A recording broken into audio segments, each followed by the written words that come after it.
how are we applying these to students? The basic tenets in the classroom are that research in the community is most successful when driven by the interests of those who are experiencing social, economic, and material. So every project we work on is driven by those who have an interest in it. Research participants should ideally participate in all steps of the research and dissemination process. This is not typically what happens in community-based research projects in higher education. We strive for this, but it's not usually. All steps are not involving community. And oftentimes it's because community partners don't have the time to do that, get that involved. Community defined in multiple ways. We don't have to go into that. And teaching CBR, go ahead. Thinking about it in the classroom is really starting out the class by saying, it's not about you guys. It's not about the students in this class. This is a project that's about the community. You happen to step into a class that you've paid for, but it's not about you. At service learning as transformational learning, right? Thinking about it from the context of shaping a learner's experience. And for me, when I was at DePaul, that was the kind of experience that I had through a course that I took. Through the course, we had to get involved in the community, and so I got involved at the Puerto Rican Cultural Center, and specifically the Dr. Pedro Albizu Campos Alternative High School. And then doing my service there, working in the community, learning more about the social justice movements within the Puerto Rican community, changed the trajectory of my education as well as my career.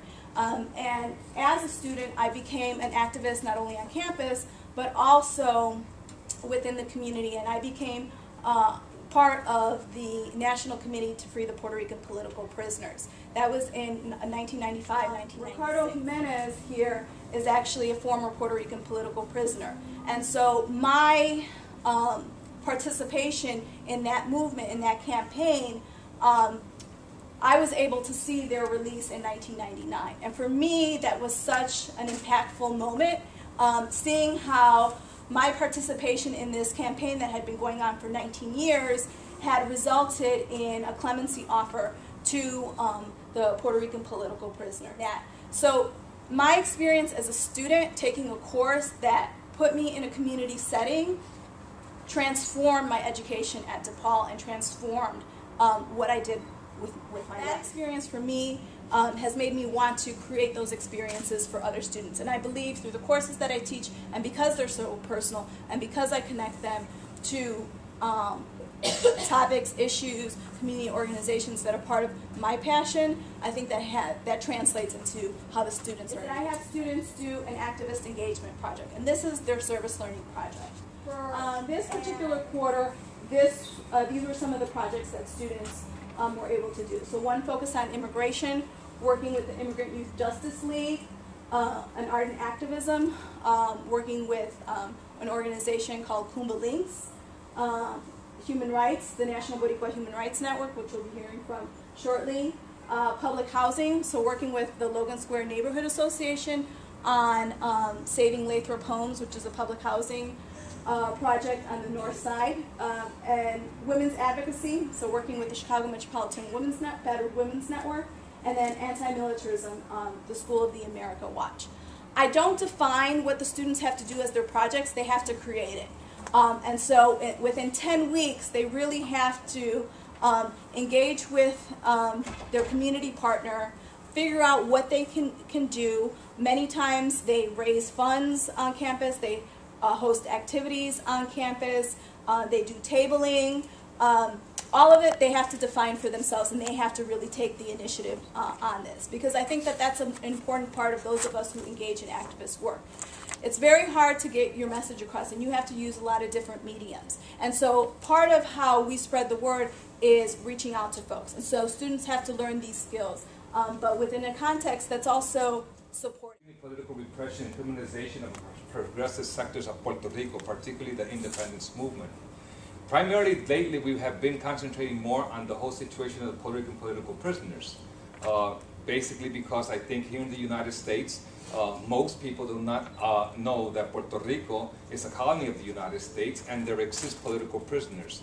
There's been political prisoners from Puerto Rico since 1936. One of the sectors that we do a lot of work is, of course, creating consciousness that people understand the dynamics of what's happening in Puerto Rico, and particularly to understand, let people understand, and in more emphasis, Puerto Ricans and the Latin community of the situation of Puerto Rico, because we are part of Latin America. I was incarcerated for 20 years. I was incarcerated at the age of 23 for my participation in the Puerto Rican independence movement.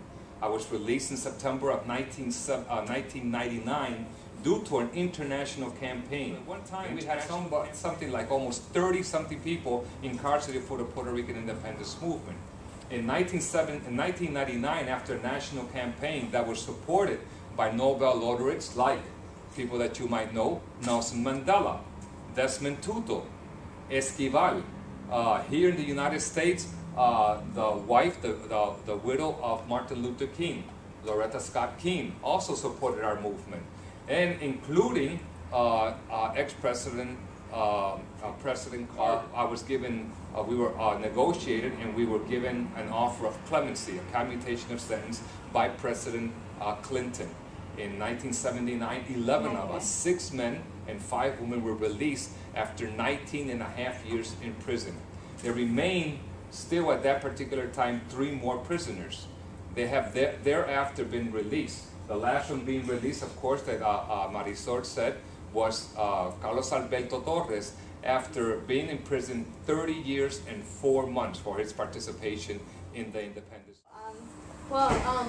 Like Marisol said, when she came to DePaul and she was able to find, I guess, like, more about her culture and more about Puerto Rico that she didn't know, and that's what started her interest with at DePaul. It was the same thing for us, like Angelica. We didn't know really much about, I guess, different political and social movements and issues that were involved in Puerto Rico or the history of Puerto Rico until we took Marisol's National Puerto Rico Human Rights Network with Ricardo, and like he was talking about the walk. What we did with National Boricua is we helped raise money and donations for the walk that was going on, or that just happened this past weekend.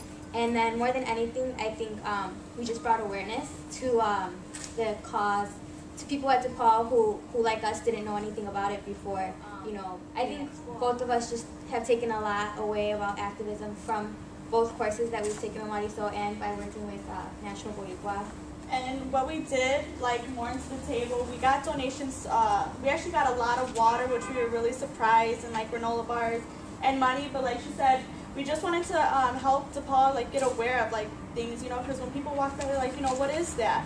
And then they would come to the table and we talk to them, and they, you know, no one really knows. So it was just like, if they couldn't donate, it was really, like, worth it, all our hard work, because we were just telling people, educating people on something.